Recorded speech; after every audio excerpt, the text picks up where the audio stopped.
আসসালামু আলাইকুম। এটা হচ্ছে সে আমার পান বরজ। আল্লাহর রহমতে অনেক কষ্টের ফলে, অনেক টাকা খরচ করার পরে এটা আমার হচ্ছে পান বরজ।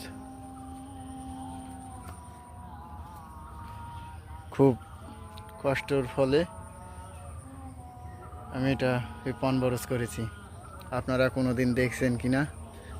এই দেখেন, এই হচ্ছে আমি RMS কষ্ট আমার পান বরজ। অনেক মেহনতের ফলে, অনেক কষ্টের ফলে, অনেক টাকা খরচ করার পরে আমি এই পান বরজ করেছি। আল্লাহ দিলে অনেক ভালো আছে। আল্লাহর অশেষ মেহেরবানি, অশেষ দয়ায় আমার এই পান বরজ। এটাই হচ্ছে আমার সেই পান বরজ।